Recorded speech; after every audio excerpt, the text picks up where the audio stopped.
அன்பான நேயர்களே, காலை வணக்கம். பேயரு தோழி பங்கன் விடமுண்ட கண்டன் மிக நல்ல வீணை தடவி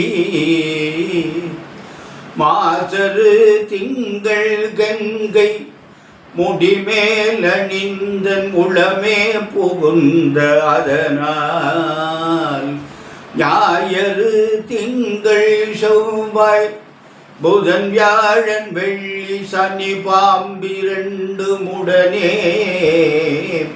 ஆசரு நல்ல நல்ல அவை நல்ல நல்ல அடியாரவர்க்கு மிகவே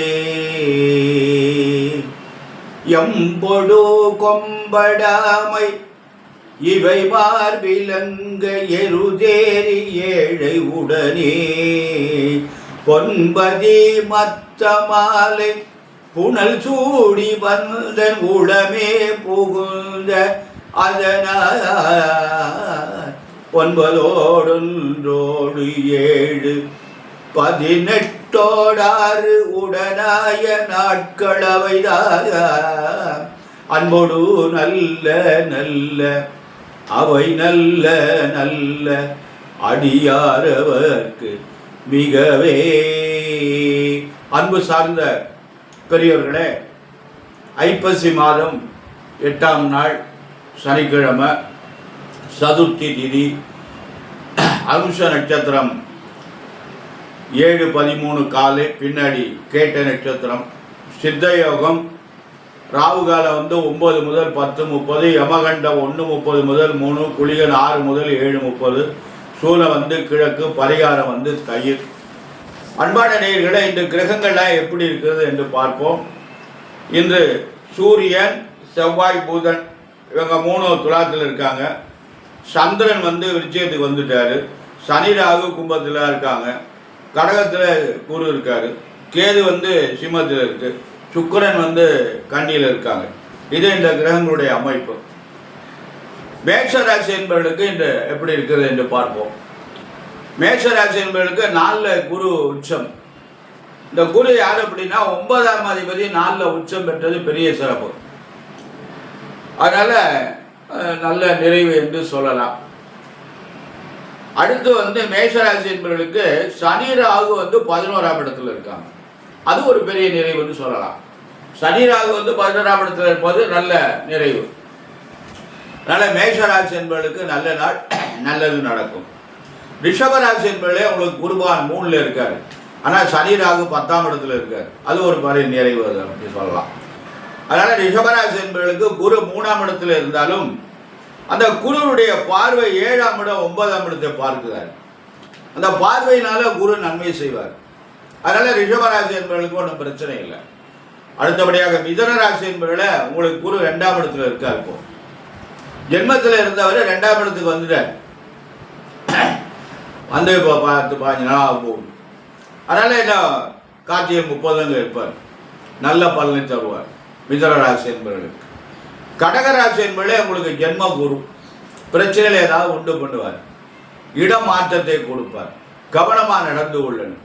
அதனால் பார்த்து ரொம்ப ஜாகிரதையாக நடந்து கொள்ளுங்கள். சிம்மராசி என்பவர்களே, உங்களுக்கு குரு பகவான் 12ஆம் இடத்துல இருக்கார். தேவையில்லாத செலவுகளை ஏற்படுத்துவார். விரயங்களை உண்டு பண்ணுவார். பார்த்து கவனமாக நடந்து கொள்ளுங்கள். நல்ல செலவுலாம் பண்ணுவோம். இடம் வாங்குதல், வீடு கட்டுதல், திருமணம் பண்ணுதல், இந்த மாதிரி ஏதாவது ஒரு நல்ல அமைப்பு இருந்தால் அதை செய்வோம் அப்படின்னு ஒரு அமைப்பு. அன்பான கன்னி ராசி என்பவர்களை, உங்கள் ராசிநாதனும் சுக்கிரனும் பரிவர்த்தனை யோகம் பண்ணுறாங்க. உங்களுக்கு குரு பகவான் 11ஆம் இடத்துல இருக்காரு. சனி ராகு 6ல் இருப்பது அமோகமான நாள். மார்கழி 5ஆம் தேதி வரை பிரமாதமாக இருக்கும். உங்களுக்கு நல்ல நாள், நல்லதெல்லாம் நடக்கும். ஜாக்கிரதையாக பார்த்துக்கணும். துளாராசி என்பவர்களே, உங்களுக்கு குரு 10ஆம் இடத்துல இருக்கார். கெட்ட பேர் ஏற்படும். ஜாக்கிரதையாக நடந்து கொள்ளுங்கள். 10ல் குரு பதவி பறிபோகும்பாங்க, பவுசை குறைப்பும் சொல்லுவாங்க. இதெல்லாம் தவறான பழமொழியான இல்லை, உண்மையான பழமொழி. இது அந்த காலத்தில் பெரியவங்க சொன்ன பழமொழிகள் கூட அனைத்தும் உண்மை.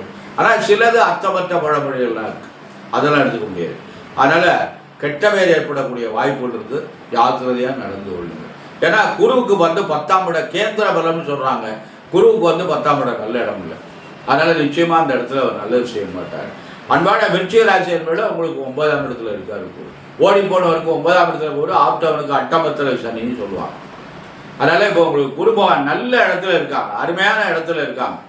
அதனால இந்த குரு பகவான் உங்களுக்கு நன்மையை செய்வார், நல்லதெல்லாம் நடக்கும். இந்த 2 மாசத்துக்கு உங்களுக்கு பூரணமான பலன்கள் நடைபெறும். தனுசு ராசி என்பதிலே உங்களுக்கு அட்டம குரு 8ஆம் இடத்துல இருக்கார். 7ஆம் இடத்துல இருந்தவர் இருந்துட்டார். 2 மாதத்துக்கு எதையும் பண்ணாதீங்க. இந்த 2 மாத காலம் எந்த முயற்சியும் பண்ணாதீங்க, எதுவும் பணம் காசு கொடுக்காதீங்க, ஏற்பாடு பண்ணாதீங்க. தை பிறந்து எல்லாத்தையும் பார்த்துக்கலாம். மகர ராசி என்பதில் உங்களுக்கு 7.5 சனியுடைய தாக்கம் இருக்கிறது. இருந்தாலும் குரு பகவான் 7ஆம் இடத்துல இருக்கார். குரு பகவான் 7ஆம் இடத்துல இருப்பது நல்ல நிறைவு. அதனால் உங்களுக்கு நல்லதெல்லாம் நடக்கும், நல்ல காரியங்கள்லாம் நடைபெறும். அன்பான மகர ராசி என்பவர்களை 7னுடைய தாக்கம் இருந்தாலும் அவரவருக்கு முதல் சுற்று, 2வது சுற்று, 3வது சுற்று எல்லாம் 30 வயசுக்கு மேலே போனால் 2வது சுற்று, 70 வயசுக்கு மேலே போனால் 3வது சுற்று, 20 வயசுக்குள்ளே வந்தால் முதல் சுற்று, இப்படிலாம் ஒரு கணக்கு இருக்குது. பார்த்து கவனமாக நடந்து கொள்ளுங்கள். கும்பராசி என்பதை உங்களுக்கு குரு 6ல் இருக்காரு. ஆரோக்கியத்தில் ரொம்ப கவனமாக நடந்து கொள்ளுங்கள். உடல்நிலையில் ரொம்ப ஜாக்கிரதை. அன்பான கும்பராசி என்பவர்களை 7.5 தாக்கம் இருக்கிறது. மீனராசி என்பவர்களே உங்களுக்கு குரு பகவான் 5ஆம் இடத்துல இருக்கார், நல்ல இடத்துல இருக்கார், அருமையான அமைப்பு. உங்களுக்கு நல்லதே நடக்கும், நல்ல காரியங்களாக நடைபெறும். மீனராசி என்பவர்களை உங்களுக்கு மார்கழி 5 இந்த ஐப்பசி கார்த்திகை 2 மாதமும் அமோகமான நாள். அதுக்குள்ளே உங்களுக்கு காரியங்களாக நல்ல காரியங்களாக பூர்த்தி ஆகிடும். அன்பான மீன ராசி என்பவர்களை 7னுடைய தாக்கம் இருக்கிறது. கும்பராசிக்கும் வேலை இருக்கிறது, மகர ராசிக்கும் வேலை இருக்கிறது. சனிக்கிழமை தோறும் விரதமாக இருந்து சனி பகவானுடைய வழிபாடு செஞ்சுட்டு வாங்க. காக்காய்க்கு சாதம் வச்சுட்டு சாப்பிடுங்க. எள்ளு தீபம் ஏற்றுங்க. மாதத்தில் ஒரு நாள் சனி பகவானுக்கு அர்ச்சனை பண்ணுங்க. கோளறு திருப்பதியும் சனிக்கிழமை தோறும் காலம் மாலை 2 வேளையும் பாராயணம் பண்ணுங்க. இது உங்களுக்கு ஒரு நல்ல அருமையான பலனை தரும். அன்பான நேயர்களே, நமக்கு இறை வழிபாடு தான் நமக்கு உகந்தது. அதாவது இந்த நான் ஒரு கருத்தை சொல்கிறேன். இப்போ ஒரு கிரகங்கள் சரியில்லை, அதுக்காக நம்ம என்ன பண்ணுறது அப்படின்னா அந்த கிரகத்துக்கு தான் போகணும். இப்போ ராகு சரியில்லை, திருக்காளகஸ்தி தான் போகணும் அப்படின்னு ஒரு சம்பிரதாயம் இருக்குது. திருநாகேஸ்வரம் போகணும் அப்படின்னு போக முடியல. நம்மளால் என்ன செய்கிறது? உள்ளூரில் இருக்காங்களா இல்லையா, அந்த ராகுவை வணங்கலாம் இல்லையா? இந்த ராகுவை கட்டுப்படுத்தக்கூடிய துர்காதேவி. அப்போ நம்ம துர்காதேவியை வணங்கலாமா இல்லையா? ஏன் இந்த நம்ம உள்ளூரில் இருக்கிற ஆலயங்களை தீபம் கூட ஏற்றது இல்லையா? நம்ம அதை போட்டுட்டு வெளியூருக்கெல்லாம் அந்த கோயிலுக்கு போனேன், இந்த கோயிலுக்கு போனால் பரிகாரம் பண்ணாத பரிகாரம் பாக்கி இல்லை அப்படின்னு சொல்லி நீங்கள் சொல்கிறீங்க. அப்போ உங்களுக்கு காரியமே எதுவுமே சொல்கிறாங்க. என்கிட்ட வரவங்களாம் சொல்கிறாங்க, எல்லா பரிகாரம் பண்ணால் அந்த ஜோசியர் அந்த பரிகாரம்லாம் பண்ண சொன்னார், திருக்காளகஸ்தி போனால் கீழ்வரும்படம் போனால் ஒன்றுமே நடக்கலை அப்படின்னு சொல்லுவாங்க. அப்போ என்ன காரணம்? என்ன? உள்ளூரில் இருக்கிற நம்முடைய ஆலயத்தை இப்போ கேட்கறதுனால பிரச்சனைன்னா, இப்போ உள்ளூரில் ஒரு பிள்ளையார் இருக்குது, ஒரு அரச மரத்தில் ஒரு விநாயகர் இருக்கார். அந்த விநாயகருக்கு வெள்ளிக்கிழமை நம்ம போய் நல்லெண்ணெய் சாத்தி கொஞ்சம் பாலை வாங்கி அபிஷேகம் பண்ணி ஏதாவது ஒரு பொங்கலை வச்சு நைவேத்தியம் பண்ணி அருகம்புல்லு சாத்தி சாமி விட்டு வரலாமா இல்லையா? இது செய்யக்கூடாதா? இது செஞ்சால் அந்த கீழ்பெரும்பள்ளம் போய் சாமி தரிசனம் பண்ணுறதை விட அதிக பலன் கிடைக்கும். ஏன்னா உள்ளூரில் இருக்கிற விநாயகர் பெருமான் யாருமே கவனிக்காமல் இருக்காங்க. அந்த விநாயகர் பெருமானை நாம் போய் அது வெள்ளிக்கிழமை அவருக்கு நம்மளால் முடிஞ்சதை செஞ்சுட்டு வந்தோம்னா நிச்சயமாக உடனே பலன்.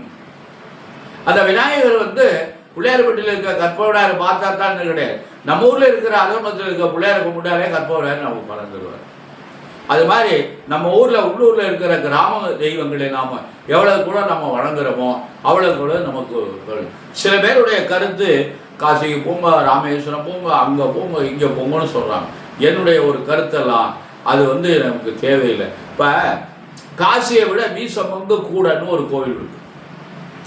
காசி போய் தரிசனம் பண்ணுறதை விட வீசமங்கு கூட அப்படின்னு ஒரு பழக்கம். அந்த காலத்தில் ஒரு வீச 2 தான் வீசமங்குன்னு பேர் கூட இருக்குன்னு சொல்லி இந்த நம்ம புதுக்கோட்டை மாவட்டத்தில் திருவாடனைக்கு பக்கத்தில் ஆவடைகளுக்கும் இடையில திருப்புணல் வாயில்னு ஒன்று, மூவரால் பாடல் பெற்ற சொல்லலாம்.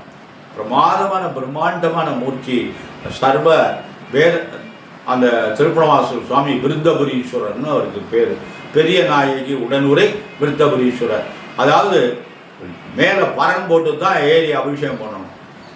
ஆவடையர் மேலே ஏறி பரன் போட்டு அந்த பரனில் காலை வச்சுருந்தா அபிஷேகம் பண்ணணும். அதில் தான் நம்ம பண்ண முடியாது. அவ்வளோ பிரம்மாண்டமான உயிரமுடைய அந்த இறைவன். அந்த இறைவனை தரிசனம் பண்ணால் காசிக்கு போன பலன் உண்டு அப்படின்றாங்க. அந்த ஊரில் ஏகப்பட்ட தீர்த்தங்கள் இருக்கிறது. பிரம்ம தீர்த்தம், இந்திர தீர்த்தம், லட்சுமி தீர்த்தம், வருண தீர்த்தம் அப்படின்னு சொல்லி ஏகப்பட்ட தீர்த்தங்கள் இருக்குது. அதை யாரும் கவனிப்பாரட்டு இருந்தாங்க. இப்போ அந்த தீர்த்தத்தை வந்து முன்னாடியே ஒரு பிரம்ம தீர்த்தம் மாதிரி ஒன்று சுத்தமாக இருக்குது. இப்போ இந்த லட்சுமி தீர்த்தங்கிறத அந்த ஊர் சிவாச்சாரியார் சுப்பையாஜி பட்டர் சிவாச்சாரியர் என்பவர் என்று கணக்கெட்டு கிட்டத்தட்ட ஒரு 50 லட்சம் ரூபாய் செலவு. அதை பிரமாதமாக அந்த லட்சுமி தீர்த்தத்தை சுத்தம் இது பண்ணி படித்துறையெல்லாம் 4 பக்கம் கட்டி அதுக்கு நேற்று திறப்பு விழா பண்ணியிருக்காங்க. பிரமாதமாக பண்ணியிருக்காங்க. மழை பெஞ்சு அரைக்குளம் ரொம்ப எடுத்து அது பேர் லட்சுமி தீர்த்தம்னு பேர். முன்னாடி வெறும் குப்பையாக கிடந்தது. அந்த வீட்டில் உள்ள குப்பையெல்லாம் அதை தான் வந்து கொட்டுவாங்க, எல்லாருமே கொட்டுவாங்க. இப்போ அந்த இடம் வந்து பிரமாதமாக இருக்குது. அதுக்கு பக்கத்துலேயே ஒரு தீர்த்தம் இருக்குது, அதுவும் பிரமாதமாக ஆக போகுது. இன்னும் ஒரு 2-3 தீர்த்தங்கள் அந்த ஊரில் இருக்க எல்லா தீர்த்தத்துக்கும் ஒரு நல்ல நேரம் வந்தாச்சு. அது மாதிரி நாம் என்ன பண்ணோம்னா, அங்கே உள்ள தீர்த்தத்தில் நீராடினாலே அனைத்து புண்ணியமும் உண்டுன்னு சொல்கிறான். அதனால் நம்மளால் முடிஞ்ச நம்ம அருகாமையில் இருக்கிற ஆலயத்துக்கு சென்று நம்ம எவ்வளவு கூட நம்ம பணி செய்கிறோமோ அவ்வளவு கூட நமக்கு விருத்தபுரீஸ்வரர் தரிசனம் பண்ணாலே காசிக்கு போனது மாதிரி ஒரு புண்ணியம் உண்டு. அதனால் அங்கே சுற்று வட்டாரத்தில் இருக்கிறவங்க அந்த விருத்தபுரீஸ்வரர் தரிசனம் பண்ணலாம். பக்கத்தில் ஒரு 20 கிலோமீட்டர் 30 கிலோமீட்டர் போகங்களும் செய்யலாம். அது மாதிரி ஒவ்வொரு ஊர்களையும் ஒவ்வொரு ஆலயங்கள் மிகச் சிறப்பாக இருக்கிறது. பேராவூரணிக்கு பக்கத்தில் மருங்கப்பள்ளம்னு ஒரு ஊர், அந்த ஊருக்கு பேர் மருந்து பள்ளம்னு பேர். அந்த ஊரில் மருந்தீஸ்வரர் அப்படின்னு ஔஷதபுரீஸ்வரர்னு வடமொழியில் சொல்லுவாங்க. அந்த ஊரில் பெரிய நாயகி உடனரை ஔஷதபுரீஸ்வரர். அந்த மருந்தை புரிந்தவர் பேர் மருந்தீஸ்வரர்னு அவருக்கு தமிழில் பேர். அப்பேற்பட்ட தெய்வம், மருந்தை கொடுத்தவர். எப்பேற்பட்ட வெண்கூற்றமெல்லாம் அந்த ஊரில் நிவர்த்தி ஆயிருக்கு எனக்கு தெரிஞ்சு. அப்படின்னு ஒரு ஆலயம் இருக்குது. அந்த ஆலயம் இடையில கொஞ்ச நாள் கேட்பாரட்டு இருந்தது, இப்போ பிரமாதமாக இருக்குது. திங்கக்கிழமையெல்லாம் கூப்பிட்டாங்க, இதெல்லாம் நிறைய வர்றாங்க மக்கள், எங்கெங்கெல்லாம் வர்றாங்க. அப்படியெல்லாம் நம்ம வந்து உள்ளூரில் இருக்கின்ற இறைவனை நாம் பணி செய்து பிரார்த்தனை செய்து நாம் வந்து நலம் பெறணும்.